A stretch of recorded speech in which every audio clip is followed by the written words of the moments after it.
r/AskReddit, what is a fact that can possibly save your life? If you call 911 even though you don't have signal, it will work. Lava is very hot, don't touch it. If you get impaled or stabbed, leave the object in and call 911, or your country's equal. That object is keeping all the blood on the inside of your body. Maybe not your life, but someone else's. Most drowning is silent. The victim quite literally cannot speak to call for help, as they are too desperately trying to get any air at all. Drowning can look simply like a person bobbing in the water until they no longer come back up. Keep a watch out. Especially if it's kids. If your car goes into the water, open the door or roll down the windows immediately. If you don't, the pressure differential will hold them shut and you'll have to wait until the car fills up with water. Edit. A lot of people are telling me that on newer cars, the headrest poles can be used to break a window. I'm not sure if that's true, because headrests I've seen are just made of ordinary steel, and the ends aren't particularly pointy. A dedicated window breaker will have a sharp point made of an ultra-hard material. Does anyone know if newer headrests are actually made for this? Edit 2. It seems headrests are not designed specifically to break windows, but they can in a pinch if the proper technique is used, and they can actually be removed. Putting the point in the corner of the window and slamming the headrest. Probably said already, but bad CPR is better than no, even if you're unskilled. You literally cannot make the person more dead, as being dead is what predicates CPR.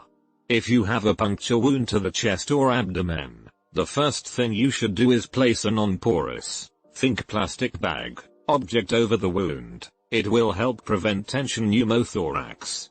A tourniquet is quite simple to put on and can save a life if there is no other option.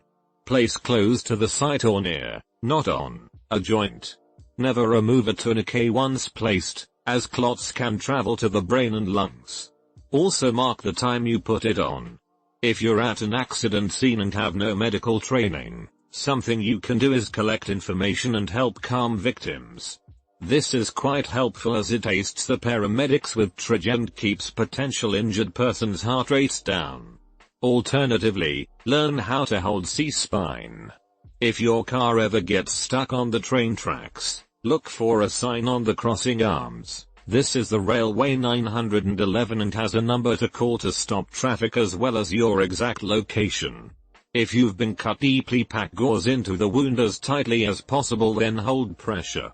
If you are driving in inclement weather, pay attention to truckers. They are often warned ahead of time of wrecks and things due to their radios. Also, never drive in the rain without headlights.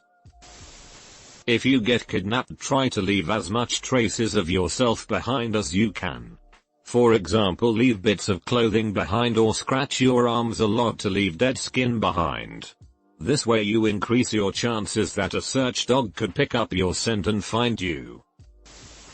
If you ever almost drown to the point of throwing up water or passing out, even if you feel 100% fine, get to hospital. Your lungs can unwittingly self-fill up with fluid over the next few hours. If someone is in trouble and you want to leap in to save them, make sure you have a way to get out yourself. I recently saw a video of a drowning man. Another man jumped in to try and save him. Instead, both drowned. When having a heart attack, you don't swallow aspirin, you chew it. I read somewhere if a stranger gets in your car and tells you to take them somewhere, drive into something like a lamppost or anything. You won't be useful to them anymore because the car is damaged and you've drawn attention to them by crashing the car. You'll damage your car, but you'll have your life and your bank account. Someone at my college did this a few years ago. The guy told him to drive to the bank and withdraw all his money, so he drove into a lamppost and saved himself. Never pull out a gun or any weapon unless you are prepared to kill or die. Weapons escalate the situation to another level. If you have a weapon, intend to use it and risk having it used on you. If you have a heart attack, cough, A paramedic taught me that, and I'm not sure about the science behind it, but he brought up 3 instances where it saved someone's life, so I guess it works. Speaking with first-hand experience, North Korean border guards will search your belongings when you are going into the country. If you want to sneak something illegal in South Korean movies, hide them in a polo. At least that's how I managed to do it. Actually, just don't go to North Korea. Trust me. If the ocean is retreating, there is a tsunami coming. Evacuate the beach immediately.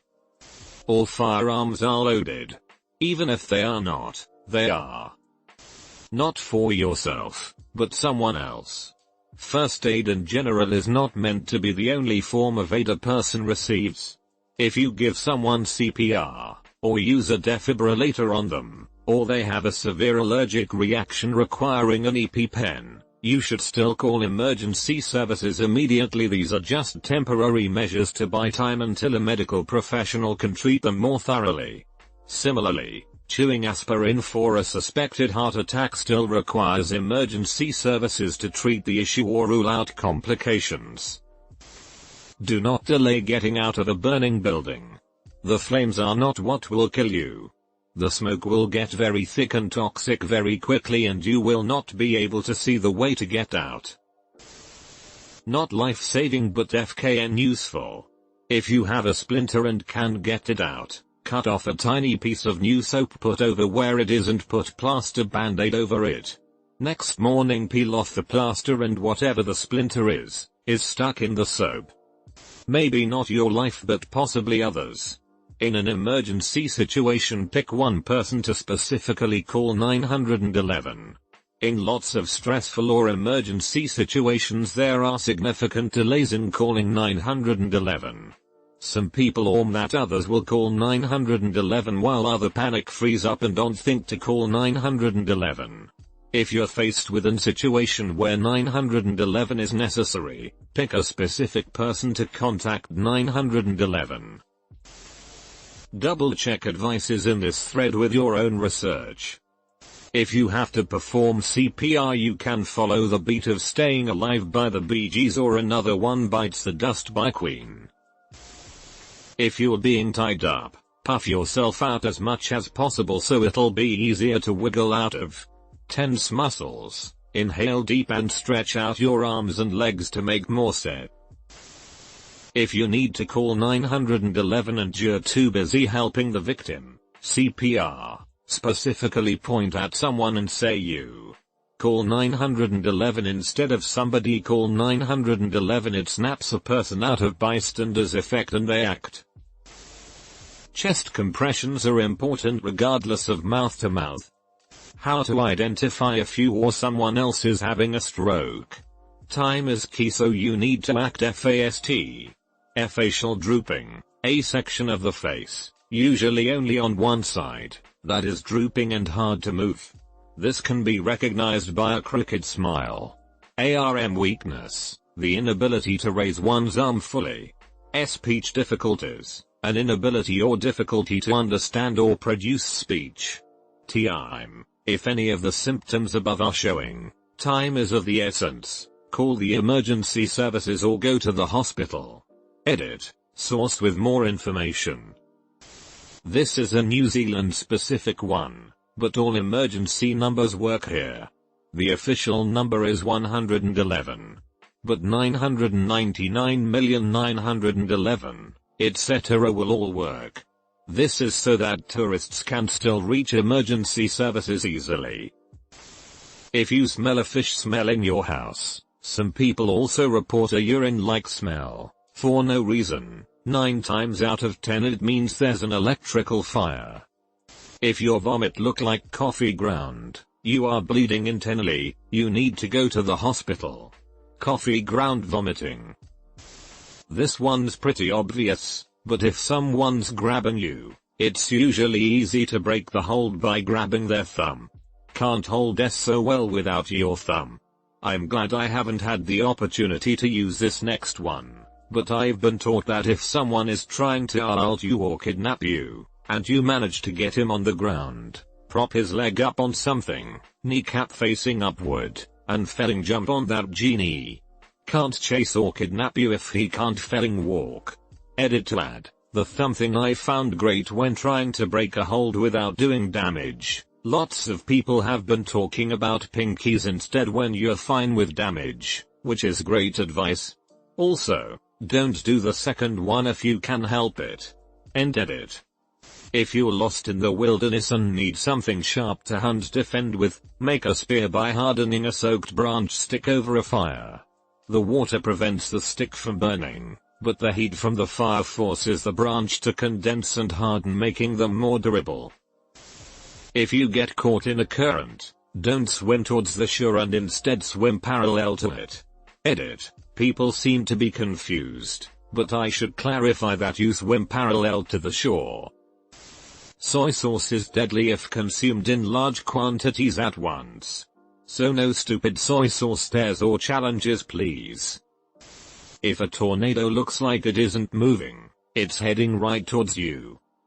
When you're in Australia, mostly on beaches, do not touch the tiny adorable octopus with blue rings. It's poisonous and will usually kill you.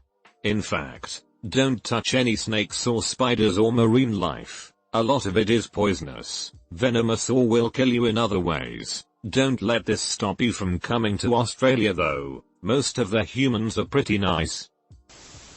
If you're visiting an unfamiliar location like a cinema or concert hall, take a few moments to look around for the nearest exit, then pick out a second as a backup in case the first becomes blocked or cut off. If something happens, especially in a crowded public place, most people's first instincts are to turn around and head for the main entrance, but this is not always the closest, safest or easiest way out. 9 times out of 10 there will usually be a closer exit. If you are buried in an avalanche, you won't be able to tell which way is up. You should spit. Gravity will carry the spit down. Dig the opposite way so you can escape. Heart attack symptoms in woman. 1.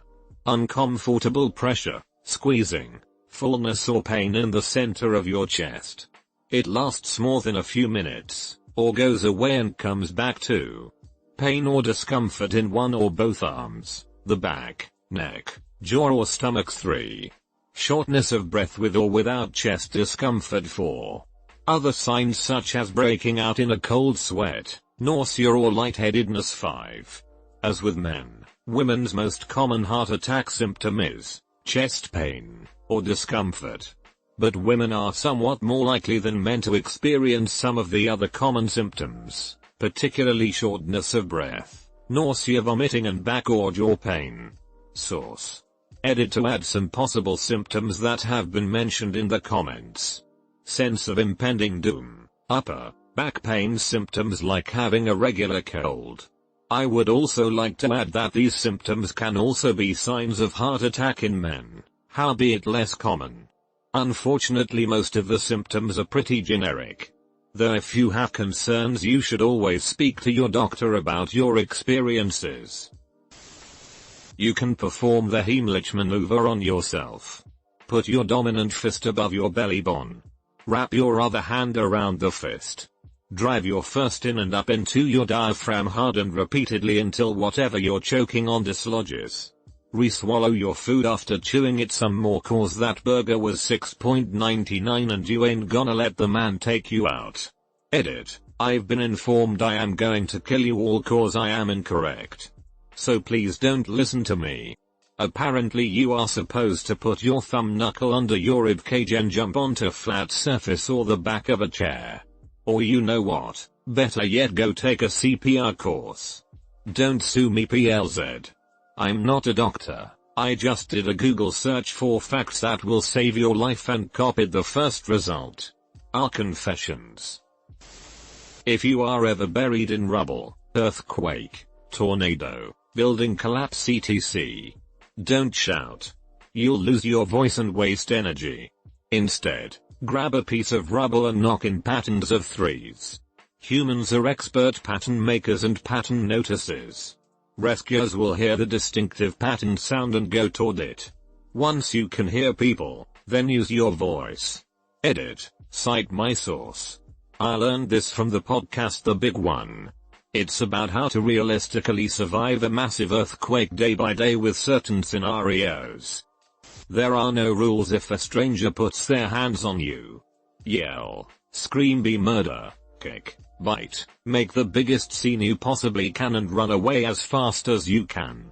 Make sure your kids understand that this is the exception, the time they must draw as much attention as possible and do anything it takes to get away and get help.